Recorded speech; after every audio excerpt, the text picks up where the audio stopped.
আজকে স্বরাষ্ট্রমন্ত্রীকে আমরা বলতে শুনি রাষ্ট্রপতির ব্যাপারে কোনো কিছু করা যায় না। কেন করা যায় না? রাষ্ট্রপতিকে আইনের ঊর্ধ্বে। যে এতদিন তাকে দিয়ে কিছু উদ্দেশ্য হাসিল করা প্রয়োজন ছিল, সেগুলো করা শেষ। এখন তাকে ডাস্টবিনে ছুঁড়ে ফেলার জন্য আপনারা আয়োজন করেছেন, কিন্তু ডাস্টবিনে ছুঁড়ে ফেললে হবে না, জনতা আওয়াজ তুলেছে, তাকে গ্রেপ্তারও করতে হবে।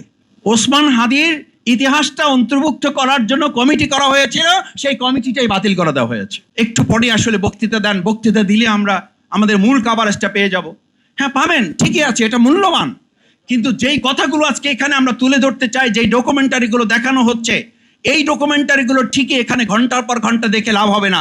এই ডকুমেন্টারির ঐতিহাসিক দলিলগুলো আমাদের শিক্ষার্থী এবং অভিভাবকদের আগামী দিনে ধারণ করার জন্য সিলেবাসে অন্তর্ভুক্ত করা ছাড়া এর কোনো বিকল্প নেই। কি সিলেবাসে অন্তর্ভুক্ত করবেন? ওসমান হাদির ইতিহাসটা অন্তর্ভুক্ত করার জন্য কমিটি করা হয়েছিল, সেই কমিটিটাই বাতিল করে দেওয়া হয়েছে। কি অন্তর্ভুক্ত করবেন? অন্তর্ভুক্ত করার কোনো পরিকল্পনা তো আমরা বর্তমান সময় লক্ষ্য করছি না।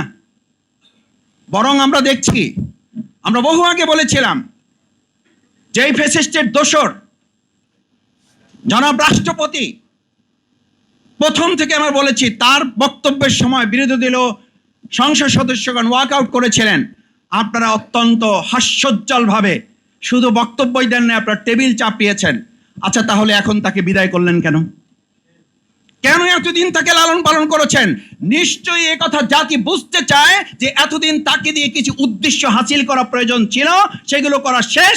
এখন তাকে ডাস্টবিনে ছুঁড়ে ফেলার জন্য আপনারা আয়োজন করেছেন, কিন্তু ডাস্টবিনে ছুঁড়ে ফেললে হবে না, জনতা আওয়াজ তুলেছে, তাকে গ্রেপ্তারও করতে হবে। কারণ তার মাধ্যমে অনেক কিছুর অনুমতি নিয়ে এই সমস্ত আমাদের তরুণ যুবকদের উপরে গুলি চালানো হয়েছে। না হলে তার একটা অর্ডারে এই সমস্ত গুলি বন্ধ হয়ে যাওয়া সম্ভব ছিল। হয় নাই তো। আমার এমন রাষ্ট্রপতি আসবে যদি তাকে গ্রেপ্তার করা না হয়। আজকে স্বরাষ্ট্রমন্ত্রীকে আমরা বলতে শুনি রাষ্ট্রপতির ব্যাপারে কোনো কিছু করা যায় না। কেন করা যায় না? রাষ্ট্রপতিকে আইনের ঊর্ধ্বে। আপনি তো সংবিধান কপচান, সংবিধানের দাড়ি, কমা, সেমিকোলন সব কিছু আপনি মুখস্থ তুলে ধরেন। অবশ্য দুই চারটা ভুল ভালো বলেন, আপনার ব্যাপারে তো কেউ কথা বলার সাহস করে না। পরে লবিতে এসে অনেকে আবার আপনার লোকেরাই বলে, মাসুদ ভাই অপেক্ষা করেন, আপনাদের কিছু করা লাগবে না, তার জন্য আমাদের বহু লোকেরাই রেডি হয়ে আছে, অপেক্ষা করুন। আমি এই কথা বলছি এই জন্য, সম্মানিত উপস্থিত সুধী মণ্ডলী, আজকে ফ্যাসিস্টের দোসরকে আপনারা সরালেন। এই চিকিৎসক বৃন্দ যারা সেদিন চিকিৎসা দিয়েছে, আমি নিজে সেদিন সাক্ষী। আমাদের গাড়ি ব্যবহার করতে পারি নাই, অ্যাম্বুলেন্সে করে রুগীর সাথে গিয়েছি মাস্ক পরে। সেখানে আমাদের যে চিকিৎসকরা চিকিৎসা দিয়েছে, ওই সময় ফ্যাসিস্টের লোকেরা তাদেরকে খাগড়াছড়ি, রাঙামাটি, বান্দরবান পাঠিয়েছেন। আর এই বর্তমান নতুন সরকার এসে ওই একই চিকিৎসকদেরকে রাঙামাটি, বান্দরবান, খাগড়াছড়ি, পার্বত্য চট্টগ্রাম তাদেরকে আপনারা বদলি করে দিচ্ছেন। বোঝা যায় ওই ফ্যাসিস্ট এবং আপনাদের মধ্যে তেমন কোনো পার্থক্য নাই। আমি কথা বললে তো একটু বড় হয়ে যায়, শেষ করে দেই। আমরা শুনলাম বর্তমান মহাসচিব উনি খুব সুন্দর করে বলছেন, আমাদেরকে যারা ফ্যাসিস্ট বলছেন তাদের জ্ঞানের স্বল্পতা আছে। তাহলে আমি জিজ্ঞেস করি, যেই চিকিৎসকরা সেদিন এই আহত জুলাই যোদ্ধাদের চিকিৎসা দেওয়া ডেড বডি ম্যানেজমেন্ট করতে গিয়ে যাদেরকে বদলি হতে হয়েছে, সেই একই চিকিৎসকদেরকে বর্তমান সরকার পুরস্কৃত করার পরিবর্তে তাদেরকে বদলি করছেন। আপনাদের ফ্যাসিস্ট হওয়া আপনারা বুঝতে পারছেন না, এটা বলার সীমাবদ্ধতা না, বরং আপনাদের বুঝার দৈন্যতার শামিল। আপনারা বুঝতে পারছেন না যে আপনারা ক্রমান্বয়ে ফ্যাসিস্ট হয়ে উঠছেন। সম্মানিত সুধী মণ্ডলী, শেষ কথা হচ্ছে, এই যে এত রক্ত, এত জীবন, এতগুলো সন্তান, এত ভাই হারালো, এই যে আমার বোন এসে এখানে কথা বলল, এই যে আমাদের চোখহারা ভাই কথা বলল, এই যে আমাদের জীবন থেকে ফিরে আসা এক ভাই মৃত্যুর পথ থেকে ফিরে আসা কথা বলল, এই সমস্ত কিছুর মূল লক্ষ্য কি ছিল? আমরা একটা সংস্কার চাই। আমি এখানে দাঁড়িয়ে একটা কথা এর আগে বলেছিলাম, বিগত আওয়ামী ফ্যাসিস্ট সরকার ইসলামের কথা শুনলে তাদের মধ্যে ভয় তৈরি হতো। আর বর্তমান এই সরকারের কাছে আমি দেখি তারা সংস্কারের কথা শুনলে আটকে ওঠে, যেন সংস্কার আতঙ্কে তারা ভুগছেন।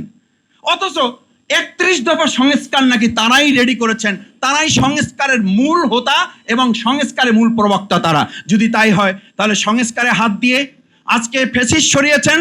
আমরা খুব স্পষ্ট করে বলতে চাই, শুধু ফ্যাসিস্ট শাহাবুদ্দিন চুপ্পুকে সরিয়ে শেষ হবে না, বরং এই চিকিৎসা ক্ষেত্রে, সাংবাদিক ক্ষেত্রে, শিক্ষকতার ক্ষেত্রে, সচিবালয়ে সেখানে মেধা, দক্ষতা, যোগ্যতা, সততার পরিবর্তে যারা বিগত ফ্যাসিস্টের লেহন করেছেন, তাদের তোষামোদি করেছেন, তাদেরকে আবার পুনরায় বসানোর সমস্ত চক্রান্ত সম্পন্ন করে এই কাজগুলো আবার নতুন এই ফ্যাসিস্ট সরকার শুরু করেছেন।